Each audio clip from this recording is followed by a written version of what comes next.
हर कामयाबी पर तुम्हारा नाम होगा, तुम्हारे हर कदम पर दुनिया का सलाम होगा। डटकर करना सामना तो मुश्किलों का, एक दिन वक्त भी तुम्हारा गुलाम होगा। नमस्कार दोस्तों, मेरा नाम है सुशील कुमार और आप देख रहे हैं अपना YouTube channel Atris with study. Atris with study में आपका हार्दिक स्वागत एवं अभिनंदन है।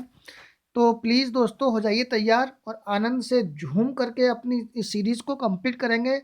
ये हिंदी का एपिसोड्स है। इससे पहले 15 क्वेश्चंस हमने यानी कि 14 क्वेश्चंस हमने कंप्लीट कर लिए हैं। अब 15 क्वेश्चंस को कंप्लीट करते हैं। जैसे कि पिछले एपिसोड में हर एक ऑप्शन का सारा मतलब क्या करा था, पोस्टमार्टम यानी कि व्याख्या एक्सप्लेनेशन दिया था। इसी तरीके से हर एक पॉइंट इसके हर एक पॉइंटों को छुएंगे और ऑल ऑप्शनों की व्याख्या देंगे। हो जाइए तैयार, निकाल लीजिए अपने पेन और नोटबुक। यस, तो प्लीज़ दोस्तों एक बार आपसे रिक्वेस्ट है कि अपना ये वीडियो बहुत इंटरेस्टिंग और मज़ेदार होने वाला है और आप पूरा वीडियो एक बार पूरा वॉच करना। और एक बार देखो, काफ़ी क्वेश्चन हैं, बहुत अच्छे अच्छे क्वेश्चन हैं। अलंकार से भी क्वेश्चन लिए गए हैं, यानी कि कुछ कहीं से भी वाच्य से देखो ये वाला क्वेश्चन है, कहीं से कोई क्वेश्चन छूटा ऐसा नहीं है। तो प्लीज़ दोस्तों हो जाइए तैयार और करते हैं अपनी क्वेश्चन यानी कि जो श्रृंखला चल रही है उसको आगे बढ़ाते हुए करते हैं। प्लीज़ एक बार रिक्वेस्ट है, लास्ट में बीच में नहीं को बोलूँगा मैं आपको। अगर अच्छा लगे तो प्लीज़ लाइक सब्सक्राइब कर लेना, अच्छा ना लगे तो मत करना। ये आपकी आपकी अपनी राय है, अच्छा लगे तो कर लेना, ना मत करना। ठीक है दोस्तों, अगर अच्छा लगे तो एक लाइक और एक सब्सक्राइब प्लीज़, और एक क्या शेयर, ये बेल आइकन को दबा लेना, प्रेस कर लेना, क्योंकि इससे जो भी नोटिफिकेशन है आपके पास आते रहेंगे। इससे हमारा मोटिवेशन बनता है, बस यही है। चलिए करते हैं अपनी क्लास को प्रारंभ। क्या क्या है इसमें, इसमें कौन सा शब्द बहुवचन रूप में प्रयुक्त होता है। मतलब वो कह रहा है इसमें कौन सा ऐसा शब्द है जो हमेशा, यह हमें लिखे कौन सा शब्द है जो बहुवचन रूप में प्रयुक्त होता है। बताना है दोस्तों कि कौन सा ऐसा शब्द है जो बहुवचन रूप में प्रयुक्त होता है। यस, 15 क्वेश्चन ना। ऑप्शन नंबर 1 प्राण, जनता, पानी या बारिश। कौन सा ऐसा शब्द है जो बहुवचन रूप में प्रयुक्त होता है। तो बताएंगे दोस्तों प्लीज़ कौन सा ऐसा शब्द है जो कि बहुवचन रूप में प्रयुक्त होता है। यस, तो यहाँ पर वेरी गुड, ऑप्शन नंबर यानी कि A is a correct answer. आपने बिल्कुल सही आंसर बताया है। प्राण, प्राण हमेशा कैसा होता है, ये हमेशा प्राण जो होता है हमेशा, प्राण हमेशा क्या होता है, ये हमेशा बहुवचन में ही प्रयुक्त होता है। जैसे कि मेरे प्राण निकल गए, ये होता है ना, तो प्राण हमेशा क्या किस में जाएगा, बहुवचन में ही जाएगा। इसका हमेशा बहुवचन में प्रयोग होता है। तो प्लीज़ दोस्तों मैं आपको एक चीज़ यहाँ से लिखवा रहा हूँ, जितने बहुवचन में प्रयोग होने वाले शब्द हैं उनका आप एक बार लिख लेंगे सारे के सारे। जैसे कि प्राण आपको हो गया, आपको लिखना है जैसे दाम, दाम हमेशा क्या किस में प्रयुक्त होता है, बहुवचन में। दर्शन, ये वो चीज़ दे रहा हूँ मैं आपको क्रीम निकाल के, दाम दर्शन। ओके, और आगे लिखेंगे दर्शक, ये मैंने दे दे के पहले लिखा ली, दाम दर्शक दर्शक, दाम दर्शन दर्शक। सही है। और नंबर, ये हमेशा किस में प्रयुक्त होंगे, बहुवचन में प्रयुक्त होंगे हमेशा। आगे लिखेंगे आंसू, क्या, आंसू हमेशा बहुवचन में प्रयोग होगा। अश्रु, यानी कि अश्रु अभी लिखा दिखाई दे जाए जब भी ये भी बहुवचन में प्रयुक्त होगा। आगे लिखेंगे अक्षत, अक्षत हमेशा बहुवचन में प्रयोग होगा। आशीर्वाद, कौन सा, आशीर्वाद हमेशा किस में प्रयोग होगा, बहुवचन में प्रयोग होगा। क्या है, आशीर्वाद। और अगला, अगला वर्ड लिखेंगे होश, होश। ठीक है दोस्तों, और हस्ताक्षर, हस्ताक्षर। समाचार,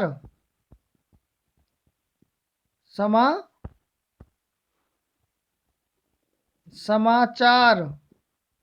आगे और वर्ड लिखेंगे लोग।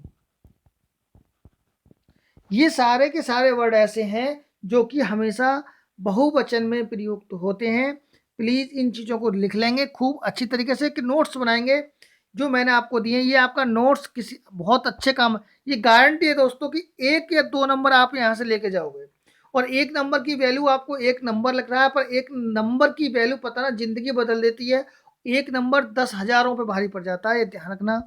अगर आप कंपटीशन की दिल से तैयारी कर रहे हो तो एक नंबर की वैल्यू उसे पता है जो पॉइंटों से घर बैठा है, उसे पता है। जो मैंने आपको ये चीज़ें लिखवाई हैं ये किताबों में बहुत ढूंढने से मिलेंगी, जो मैं आपको क्रीम निकाल के इस टाइम दे रहा हूँ। तो एक बार देख लेंगे। दाम, दर्शक, दर्शन, आशु, आश्रो, अक्षत, आशीर्वाद, है ना, आशीर्वाद, होश, होश और हस्ताक्षर, समाचार और लोग हमेशा बहुवचन में ही प्रयुक्त होते हैं। और यहाँ से बात आती है जो हमेशा एक वचन में प्रयुक्त होते हैं उनको भी लिख लेना। हमेशा जो एक वचन में प्रयुक्त होते हैं, एक वचन वाले, और एक वचन वाले में कौन सा प्रयुक्त होते हैं मैं आपको बताता हूँ। जैसे कि आ जाए कहीं लिखा हुआ बारिश, कहीं लिखा हुआ आ जाता है बारिश, तो उस बारिश को भी देख लेंगे। जैसे बारिश लिखा हुआ आ जाए, क्या लिखा हुआ आ जाए, बारिश लिखा हुआ अगर दिखाई दे जाए आपको तब इसका ही यूज करेंगे। किसका, बारिश का। अगर बारिश लिखा हुआ दिखाई दे रहा है आपको तो ये ही यूज करेंगे। हमेशा एक वचन में यूज होता है बारिश। पानी, पानी, दूध, पानी, दूध, घी, दही, आकाश, और अगला है जनता। ये हमेशा ऐसे वर्ड हैं जो हमेशा एक वचन में यूज होंगे। फिर सुन लो, तो मैं आपको बता रहा हूँ। बारिश, पानी, दूध, घी, दही, आकाश, जनता, ये सारे के सारे मेरे मित्रों, मेरे प्यारे बहनों और भाइयों, ये हमेशा किस में यूज होंगे, एक वचन में यूज होंगे। ठीक है, आगे चलते हैं, नेक्स्ट क्वेश्चन पर बात करते हैं। नेक्स्ट क्वेश्चन कौन सा है, यस, नेक्स्ट क्वेश्चन है आपकी स्क्रीन पर, ये रहा। दूध यानी कि सॉरी शुद्ध बरतनी वाला शब्द कौन सा है, शुद्ध बरतनी वाला बताना है, तो उसमें कौन सा शब्द है। कौन सा है, लाभानी, लाभान्वित, लाभान्वित, लाभान्वित, तो इसमें बताएंगे आप में शुद्ध वर्तनी वाला शब्द कौन सा है। यस, बताएंगे इसमें कौन सा शुद्ध वर्तनी वाला शब्द है। यस, कौन सा है इसमें शुद्ध वर्तनी वाला, वेरी गुड, कौन सा होगा, यानी कि लाभान, ये तो है नहीं, गलत, लाभान्वित, लाभान्वित यानी ये क्या है, लाभान्वित, लाभान्वित भी नहीं है, तो कौन सा होगा, लाभान, क्या होगा, लाभान्वित, यानी कि B is a correct answer होगा, लाभान्वित, वेरी गुड, क्या होगा, लाभान्वित। ठीक है, तो मैं आपके लिए कुछ, जैसे कि इसमें कुछ शुद्ध शब्द मैं आपको बता देता हूँ जो अधिकतर इसमें आने की संभावना रहती है, उन वर्डों को आप लिख लेंगे। जैसे कि कहीं लिखा हुआ है, जैसे ये लिखा हुआ है, ये है ऐच्छिक, पर ये अशुद्ध है। शुद्ध कैसा लिखा हुआ होता है, शुद्ध शब्द कैसे लिखा हुआ होता है, ऐच्छिक, क्या लिखा हुआ होता है, ऐच्छिक, है ना। जैसे कि कहीं लिखा हुआ होता है आपको, कहीं लिखा हुआ आएगा जैसे कि गीतांजलि, गीतांजलि, ये है शुद्ध शब्द। छोटी की मात्रा पर ध्यान रखना, बड़ी की मात्रा आपको लगी हुई आएगी। एक वर्ड बहुत इंपॉर्टेंट है, जैसे कि ये आपको लिखा हुआ आएगा ऐसे करके, कार्यवाही, ये बिल्कुल गलत वर्ड है। आपको कार्यवाही ऐसे लिखा जाएगा, कार्रवाई, ये शुद्ध शब्द है, कार्रवाई, ये अशुद्ध है, ये शुद्ध है, सही है। और एक वर्ड और बहुत आता है, जैसे कि कहीं आपको जो लिखा हुआ मिलेगा, ये मिलेगा अंताक्षरी, ये लिखा हुआ मिलेगा, ये अशुद्ध है। शुद्ध शब्द मैं बताऊंगा आपको शुद्ध कौन सा है। शुद्ध देखो, ये मिले, ये ऐसे मिले, ये लिखा जाएगा अंत्याक्षरी, अन, अन हो गया, अंत्याक्षरी, ये है शुद्ध शब्द। आदन है, आदत है, ये आ, और छरी, अंत्याक्षरी, ये अशुद्ध है, ये शुद्ध शब्द है। दूसरा वाला एक और लिखना, देखो आपको कैसे लिखा जाएगा, न्यो छावर लिखा दिखाई देगा इस तरीके से, न्यो छावर, ये अशुद्ध है। न्यो छावर कैसे लिखा जाएगा, न्यो छावर, ये न्यो छावर, ठीक है, ये इस पे है न्यो छावर, ध्यान रखना।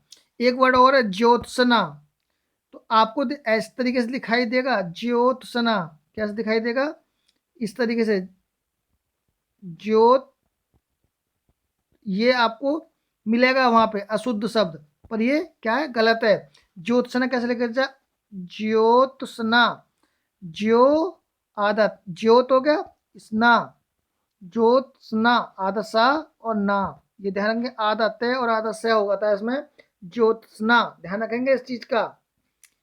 ठीक है दोस्तों, चलते हैं नेक्स्ट पे बात करते हैं। एक और आता है, जैसे पीछे बताया था, कवयित्री, ये बहुत आता है, ध्यान रखेंगे इसको,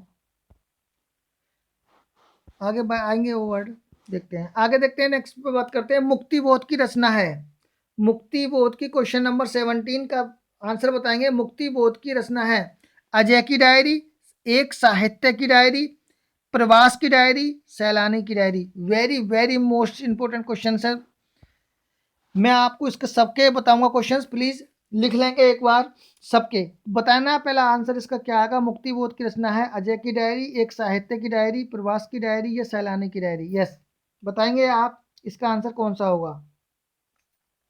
मुक्ति बोध की कौन सी है, एक साहित्य की डायरी, यानी कि second is a correct answer, आपका ये आंसर होगा second, second is the correct answer होगा।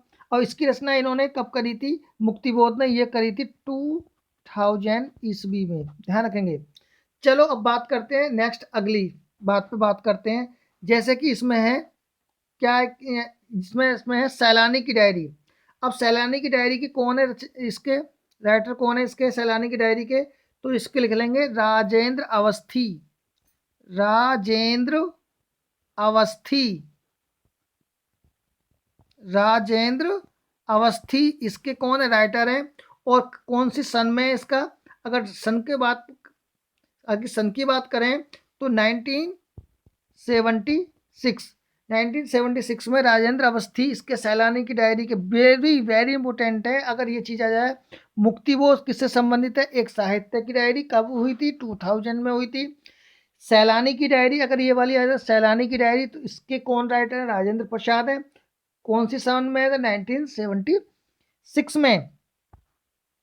नेक्स्ट क्वेश्चन में बात करते हैं इसी में से, जैसे प्रवास की डायरी, अगर प्रवास की डायरी की आपको बात करें तो इसकी सन कौन सी है, 1971, वेरी गुड। और इसके राइटर कौन है, हरिवंश राय बच्चन, कौन से, हरिवंश राय बच्चन, हरिवंश राय बच्चन, ध्यान रखेंगे इसको, थोड़ा लिख लेंगे, हरिवंश राय, हरिवंश राय बच्चन,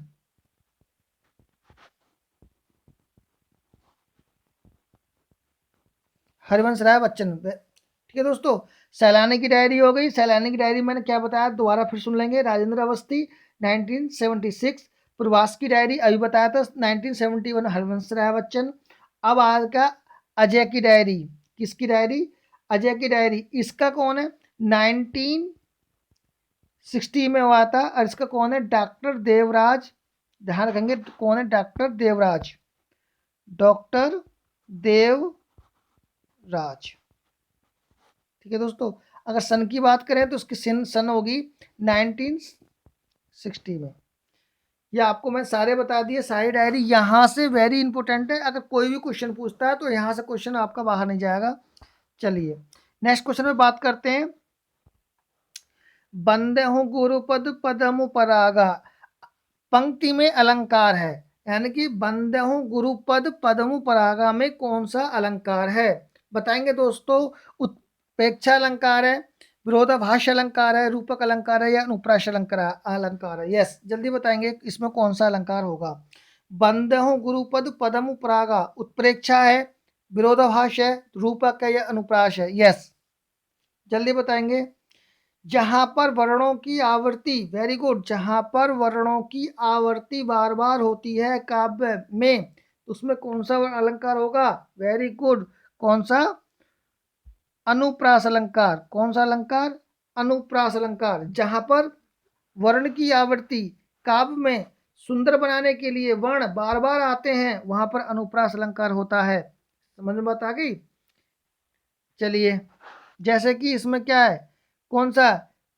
पैकी पैकी पैकी, यानी कि पै वर्ण की आवृत्ति बार बार, पै वर्ण की आवृत्ति, इसमें भी पैवर्ण और पैवर्ण की आवृत्ति बार बार आई है, तो इसमें यहाँ पे कौन सा हो जाएगा अलंकार? अनुप्रास अलंकार। और देखो, जैसे कि एक और वर्ड में आपको उदाहरण बता देता हूँ, जैसे मुदित, अगर कहीं ये भी लिखा हुआ जाता है, मुदित महापति, महापति, मुदित महापति मंदिर आए। कहाँ आए? मंदिर आए। अगर ये दिखाई दे जाए तो मैं वर्ण की आवृत्ति, मैं वर्ण की आवृत्ति, मैं वर्ण की आवृत्ति बार बार हो रही है, कौन सा अलंकार होगा? अनुप्रास अलंकार। चलो जल्दी से इस पे बात कर लेते हैं, उत्प्रेक्षा अलंकार पे बात कर लेते हैं। ध्यान रखो, सुनो ध्यान से मेरी बात के लिए, सुनो बस, ज्यादा नहीं, पहले सुनो। यानी कि उत्प्रेक्षा अलंकार क्या कहता है? उत्प्रेक्षा अलंकार ये कहता है जब समानता होने के कारण उपमेय में उपमान की कल्पना की जाए। दोबारा फिर सुनो, जब समानता होने के कारण किसमें? उपमेय में उपमान की कल्पना की जाए, सिर्फ कल्पना की जाए, संभावना व्यक्त हो, वहां पर उत्प्रेक्षा अलंकार होता है। कहाँ होता है? जहां उपमेय में उपमान की कल्पना संभावना होती है। Very good. और मैं आपको यहाँ पे देता हूँ ट्रिक, और ट्रिक कौन सी है? वो वर्ड आप इसमें ट्रिक में लिख लेंगे, और जल्दी से पेन को इस्तेमाल करो और जल्दी से लिखो। मैं बोल रहा हूँ लिखो, मनहू। अगर ये चीज लिखी हुआ आ जाए तो आपको कहीं पे मिला है, मनु लिखा है, मिला, मनु लिखा हुआ मिल जाए आपको, मनु और मनहू, क्या? मनु और मनहू, ये बात वर्ड लिखे मिले आपके लिए, ठीक है? और आपको मानो, ये वर्ड मिल जाए, दोबारा ढंग से लिखो। चलो मैं आपको दोबारा लिखता हूँ, लिखो, मनु मानहू। अगर ये मिल जाए, मनु मानहू, मनु, मनु मनहू मानहू, ये वर्ड आपको मिल जाए। जन मिल जाए, अगला आगे लिखेंगे, जन जानहू, जन जानहू, मन माने हूँ, जन जाने हूँ, है ना? ये चीज लिख लेना खूब अच्छी तरीके से, आगे पीछे लिखे हुए होते हैं। मन माने हूँ, जन जाने हूँ, है। ज्यों लिखा हुआ मिल जाए आपको, ज्यों। निश्चय लिखा हुआ मिल जाए, निश्चय, निश्चय, ये लिखा हुआ मिल जाए, या ईव मिल जाए, ईव। ये वहां पर ये वाल जो वर्ड मिल जाए तो समझ लेना उत्प्रेक्षा अलंकार है। मन माने हूँ, जन जाने हूँ, ज्यों, निश्चय, ईव, अगर ये आपको मिलते हैं लिखे हुए, समझ लेना वहां उत्प्रेक्षा अलंकार होगा। अनुप्रास अलंकार बार बार वर्णों की आवृत्ति अगर बार दो या दो से अधिक है, वहां कौन सा अलंकार हो जाएगा? अनुप्रास अलंकार। और यहाँ पर उत्प्रेक्षा अलंकार की मैंने ट्रिक बता दी। मन माने हूँ, जन जाने हूँ, मन दो तीन बार पढ़ेंगे। मन माने हूँ, जन जाने हूँ, उत्प्रेक्षा अलंकार। ज्यों, निश्चय, ईव, उत्प्रेक्षा अलंकार। जैसे कि आकर मैं एक उदाहरण की बात करूं, सोहत, सोहत ओढ़े पीतपट, पीतपट, सोहत ओढ़े पीतपट, श्याम सलोने, श्याम सलोने गात, श्याम सलोने गात, मानहू, मानहू, नील, नील मणि, नील मणि, शैल पर, ये आता कई बार आया, शैल पर, आपत, परयो प्रभात, लिख लेंगे, मैंने बोल दिया। मैं दोबारा बोल रहा हूँ, सोहत ओढ़े पीठ पत श्याम सलोने गात, मानहु नील मणि शैल पर, आपत पड़े प्रभात। तो कौन सा वर्ड आ गया था उसमें, मानहु, तो वहां कौन सा अलंकार हो जाएगा, उत्प्रेक्षा अलंकार। ठीक है दोस्तों।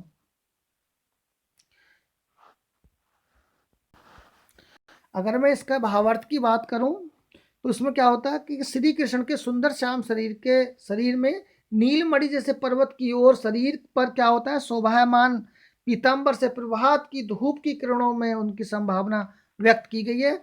इसमें इस तरीके से होगा। ठीक है, विरोधाभास की अगर मैं छोटी सी जल्दी से आपको बात कर लेता हूँ, विरोधाभास अलंकार कहाँ पर होता है, इसके बारे में आपसे मैं जरा सी डिस्कस करते हैं। विरोधाभास अलंकार, विरोधाभास अलंकार वहां पर होता है जहां वास्तविक विरोध ना हो करके, विरोध वास्तविक नहीं है पर एक मतलब वास्तविक विरोध ना हो करके एक विरोध का आभास हो, वहां पर विरोधाभास अलंकार होता है। जैसे कि अगर मैं आपको करूं इसका एक विरोधाभास का एक उदाहरण मैं आपको बताता हूं, जैसे कि जल जल उठो, जल उठो फिर सींचने को, जल उठो फिर सींचने को, सींचने को। तो ये विरोधाभास अलंकार कहाँ पर होगा, यहाँ पर जल का है, जल उठने की बात कही गई है, और जबकि जल का स्वभाव कैसा होता है, बहने का स्वभाव होता है, मतलब विरोधाभास अलंकार। दिमाग में फिर सुनो, यहाँ पर जल उठो फिर सींचने को, जल कभी उठता नहीं है, जल की जो प्रकृति है, स्वभाव है, वो कैसी है, बहने की। तो यहाँ पर कौन सा अलंकार होगा, विरोधाभास अलंकार होगा। ठीक है दोस्तों, बात आते हैं जरा सी जल्दी करते हैं रूपक अलंकार की। रूपक अलंकार, अब आपको लग रहा होगा कि ये क्या करें, मैं आपका यहाँ से हर एक चीज को क्लियर करके चल रहा हूँ। अगर मैंने आप अलंकार छुए हैं, अगर 3 या 4 अलंकार मैंने आपको क्लियर करवा दिए, सपोज अगर आप पे आते भी हैं तो आपका रिवीजन हो रहा है।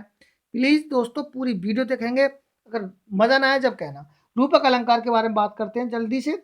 देखो रूपक अलंकार क्या होता है, क्या होता है, जब एक वस्तु पर दूसरी वस्तु, ध्यान रखेंगे, जब एक वस्तु पर दूसरी वस्तु का आरोप किया जाए, अर्थात अगर मैं आपसे बात कहूं, जब एक वस्तु को दूसरी वस्तु के रूप दिया जाए, वहां पर कौन सा अलंकार होगा, रूपक अलंकार होगा। ठीक है दोस्तों, जैसे कि अगर मैं आपसे कहने लगूं, पापा जी मैंने, जैसे कि चलो मैं आप यहाँ से दूसरा वाला उदाहरण ये वाला करते हैं, चलो जैसे कि चलो मैं बोला हूं, पायो जी मैंने राम रतन धन पायो, पायो जी, पायो जी मैंने राम रतन धन पायो। अगर ये चीज आ जाती है, जैसे कि यहाँ पर किसकी बात करी गई है, राम रतन की बात करी गई है, किससे की गई है, धन से बात की गई है, तो राम की तुलना धन से कर दी, जाने की उन्होंने डायरेक्ट करके यहाँ पर क्या लगा दिया, एक आरोप लगा दिया, यानी कि क्या, मतलब एक वस्तु का दूसरी वस्तु पर आरोप लगाना, यानी एक वस्तु का दूसरी वस्तु का रूप दे देना। यानी पायो जी मैंने राम रतन, राम के रूप में रतन धन पायो, मतलब वो धन की तुलना, राम की तुलना एक ऐसे बहुमूल्य धन से कर दी, तो यहाँ पे क्या होगा, उन्होंने रूपक अलंकार हो जाएगा। ठीक है दोस्तों, बात करते हैं आगे। जैसे उसमें और भी था, चरण कमल बंदो हरिराई, ये बहुत आता है एक, उसमें ध्यान रखेंगे, चरण कमल बंदो हरिराई रूपक अलंकार के उदाहरण है वो भी, यानी कि उस चरण को सीधे कमल की तुलना ही उन्होंने किससे कर दी, कमल से कर दी, तो वहां पर चरण कमल बंदो हरिराई, तो सीधी सीधी बात है रूपक अलंकार है। निम्नलिखित में से किस शब्द का तत्सम रूप जो तत्सम रूप होगा, निवंक होगा, निम्बक, क्या होगा, निम्बक, निम्बक होगा, क्या होगा, निम्बक, नीला, नींबू, नीम, निराला, तत्सम रूप होगा किसका, निम्बक का। निम्बक का बताएंगे, इसमें नीला होगा या नींबू होगा या नीम होगा या निराला होगा, जल्दी बताएंगे दोस्तों इसका कौन सा रूप होगा। यस, वेरी गुड, यानी कि B is a correct answer, यानी कि नींबू, नींबू को क्या बोलेंगे, निम्बक। सही है दोस्तों, यहाँ पर मैं दो एक आपको वर्ड के बारे में बता देता हूँ, थोड़ा सा इसके देख लेंगे। जैसे कि कहीं आपको स्नेह दिखाई दे जाए, क्या दिखाई दे जाए, स्नेह, और स्नेह का स्नेह क्या है? ये तत्सम है। अगर आपको स्नेह का ये तत्सम है, तद्भव स्नेह का होगा ने, ध्यान रखेंगे। अगर आपको कहीं लुंचन दिखाई दे जाए, लुंचन, ये लुंचन क्या है? तत्सम है। इसका तद्भव क्या बनेगा लुंचन का? नोचना, नोचना, नोचना क्या बनेगा इसका? तद्भव। और एक और लिखो, कहीं आपको लवड़ दिखाई दे जाए, लवड़, लवड़ क्या है? तत्सम है। और लवड़ का क्या होगा? नॉन, नॉन यानी नमक। लवड़ का, लवड़ क्या है? तत्सम। नॉन क्या है? तद्भव। अगर आपको कहीं छार दिखाई दे जाए, छार, छार, छार क्या बनेगा? बोलो, खार, है ना। और कहीं जैसे कि नियम दिखाई दे जाए, नियम, नियम, और नियम का क्या बनेगा? नेम। नियम क्या है? तत्सम, ये क्या है? तद्भव। ये आने वाले काफी वर्ड थे जो मैंने आपको बता दिए। नेक्स्ट वर्ड पे बात करते हैं, नेक्स्ट क्वेश्चन पे चलते हैं। नेक्स्ट क्वेश्चन ये रहा आपकी स्क्रीन पर। रीता गाना गाती है में कौन सा वाच्य है? वाच्य, रीना गाना गाती है, कौन सा वाच्य है? तो रीना गाना गाती है, कौन सा वाच्य है? भाववाच्य, कर्मवाच्य, इनमें से कोई नहीं, ये कृतवाच्य है। वेरी गुड, जल्दी बताएंगे कौन सा वाच्य है? वेरी गुड, कौन सा वाच्य है? कृतवाच्य है। कौन सा? रीना गाना गाती है, कौन सा वाच्य होगा? कृतवाच्य होगा। Option number D is correct answer होगा आपका। तो इसमें क्या है? रीना गाने, इसका मैं अगर एक्सप्लेनेशन करूं तो रीना गाना गाने का काम कर रही है। रीना किसका काम कर रही है? गाना गाने के काम कर रही है। तो कौन सा प्रभाव किस पड़ा? कर्ता पर। तो क्या होगा? कृतवाच्य। यानी कि क्रिया के जिस रूप में यह पता चलता है कि उसमें उस वाक्य में कर्ता की प्रधानता है या नहीं। अगर कर्ता की प्रधानता है तो कृतवाच्य हो जाएगा। आई होप समझ गए होगे। उसे हम क्या कहेंगे? कृतवाच्य। क्रिया के रूप में, यानी क्रिया ही डिफाइन करेगी कर्ता की प्रधानता है या नहीं है। अगर कर्ता की प्रधानता है तो कृतवाच्य हो जाएगा। ठीक है।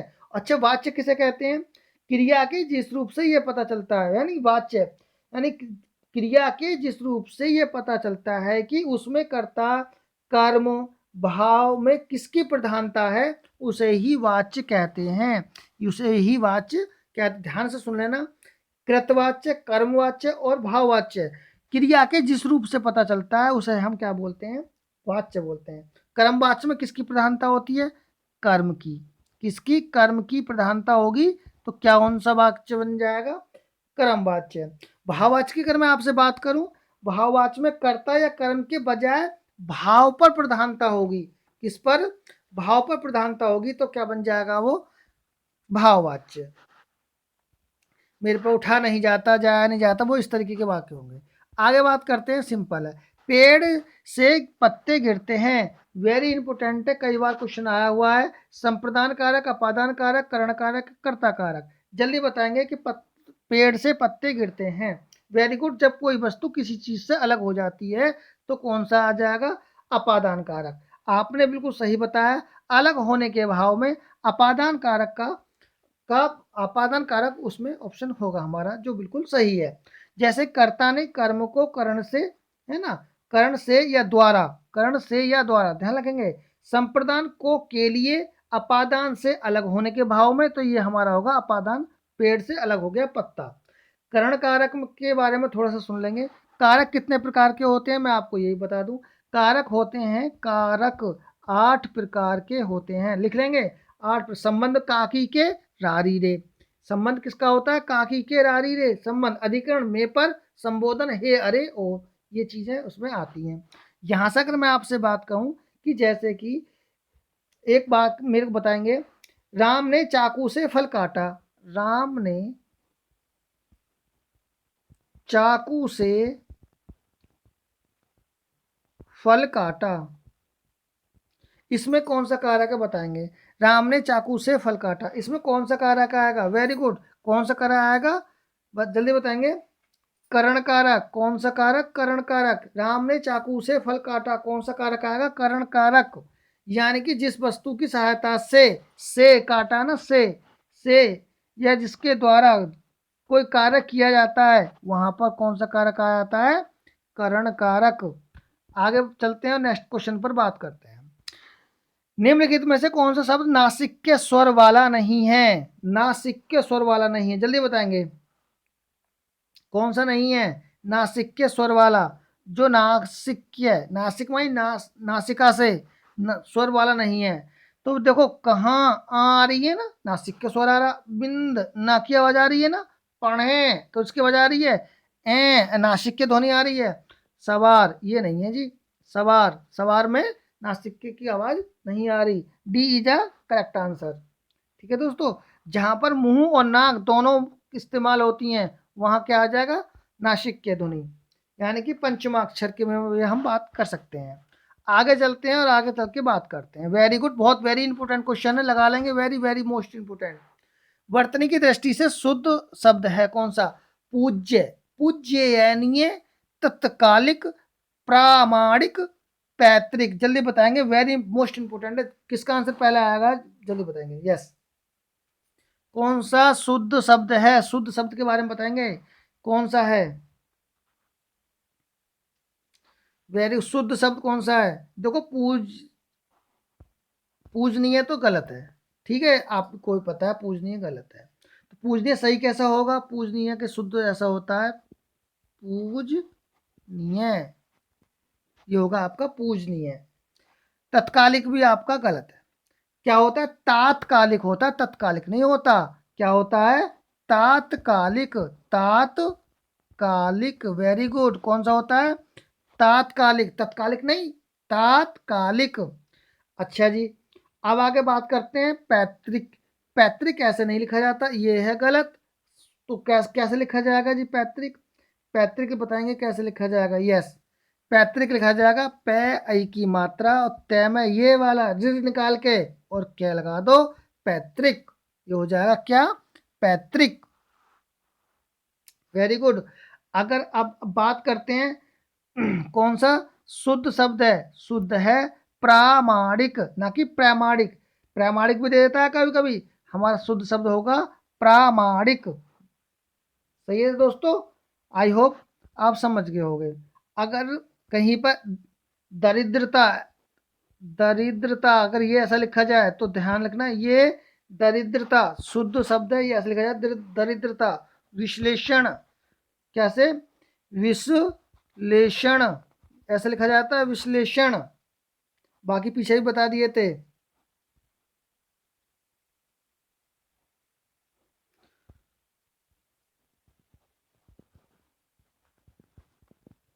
आशीर्वाद। चलो आगे क्वेश्चन पे बात करते हैं। ये है, शुद्ध वाक्य का चयन कीजिए। लड़कियों ने अच्छे गीत गाए। लड़कियों ने अच्छे गीत, लड़कियों ने अच्छे गीत गाए, लड़कियों ने अच्छा गीत गाया, तो कोई ये भी गलत है। लड़की ने अच्छा गीत गाए, ये भी गलत है। लड़कियों ने अच्छे गीत गाए, ये इज अ करेक्ट आंसर, इस पर ज़्यादा बात करेंगे नहीं। ठीक है दोस्तों, अगले क्वेश्चन में बात करते हैं। ये है, ऋषि की गाय बहुत दूध देती है। तुझे बहुत जो है ये रेखांकित है, इसमें किस विशेषण का यूज किया गया है? गुणवाचक का नहीं, सार्वनामिक का नहीं, संख्यावाचक का नहीं, परिमाणवाचक। यानी बहुत दूध देती है, परिमाणवाचक। वेरी गुड, किसका वाचक? परिमाणवाचक विशेषण है। आगे क्वेश्चन में बात करते हैं। ये रहा अगला क्वेश्चन, क्या है आपका? वह बहुत मधुर गाता है, वह प्रविशेषण, जो विशेषण की विशेषता बताए उसे प्रविशेषण कहते हैं। और मधुर क्या है? विशेषण। और विशेषण की विशेषता क्या है? बहुत। तो B is a correct answer, वह बहुत मधुर गीत गाता है। Very good. नेक्स्ट पे आगे चलते हैं और बात करते हैं नेक्स्ट क्वेश्चन पर। निम्नलिखित में से कौन सा शब्द स्वर का वर्गीकरण नहीं करता? यानी कि नहीं है, स्वर वर्ग का वर्गीकरण नहीं है। देखो पुलुप्त क्या है? पुलुप्त है, पुलुप्त यानी कि जिसमें बोलने में तिगुना समय लगता है। ये क्या इसका उदाहरण है, मतलब चिन्ह है पुलुप्त का, पुलुप्त की ध्वनि है ये। संयुक्त स्वर, संयुक्त स्वर कौन कौन से होते हैं? संयुक्त स्वर यानी कि 6 से क्षत्रिय, त्रा, ज्ञा और 6 से क्षत्रिय, त्रा, ज्ञा और बताएंगे क्या 4 वर्ड होते हैं, कौन से होते हैं? जल्दी बताएंगे। छ, क्षय, त्रय, ज्ञ और श्रय। क्षय, त्रय, ज्ञ और श्रय संयुक्त स्वर होते हैं। हर्ष आ, हर्ष ई, हर्ष उ और हर्ष ऋण, ये क्या होते हैं? हर्ष होते हैं, पर द्वितीय व्यंजन ये नहीं होते। ये स्वर के ऊपर बात कर रहा है, ये क्या है? व्यंजन है। ठीक है दोस्तों, आगे चलते हैं। आगे क्वेश्चन में बात कर रहे हैं, किसका प्रयोग सदैव एक वचन में होता है? बताइए, किसका प्रयोग सदैव एक वचन में होता है? प्लीज जल्दी बताएंगे, कमेंट करेंगे, किसका प्रयोग सदैव एक वचन के रूप में होता है? नदी, प्रत्येक, साधु, घर। तो वेरी गुड, सदैव एक वचन में प्रयोग होगा प्रत्येक। प्रत्येक सदैव किसमें होगा? एक वचन में यूज होगा। नेक्स्ट क्वेश्चन में बात करते हैं। नेक्स्ट क्वेश्चन ये रहा, सहोदर का विलोम क्या होगा? अनियोदर, अधर, अनियोदर्य या कुधर? कुधर नहीं होगा, अनियोदर्य नहीं होगा, अनियोदर, अधर भी नहीं होगा, और क्या होगा आपका आंसर? आंसर होगा आपका अनियोदर, यानी कि A is a correct answer. Next question पर चलते हैं, बात करते हैं next question. Next question finish. तो प्लीज़ दोस्तों बताएंगे कैसा रहा आज का वीडियो? इंटरेस्टिंग रहा? कोई ऐसी बात नहीं, खुद अब अच्छी तरीके से क्वेश्चन को सॉल्व करा है। अगर कोई मिस्टेक कुछ हुआ हो, प्लीज़ कमेंट बॉक्स में कमेंट करेंगे। और प्लीज़ लास्ट में एक बात रिक्वेस्ट मेरी आपसे, आपकी कि प्लीज़ आप क्या, यानी कि लाइक सब्सक्राइब प्लीज़ करेंगे, क्योंकि देखो ऐसा नहीं है, आपको कुछ ना कुछ यहाँ से मिल रहा है। और बेल आइकन को दबा लेंगे, और एक शेयर तो प्लीज़ ज़रूर करेंगे। तो धन्यवाद हैं वॉचिंग माई वीडियो, और ऐसे ही सपोर्ट बना के रखना दोस्तों। हमारा परिवार खूब सही हो जाएगा। आपको और आपके माता पिता को मेरा चरण स्पर्श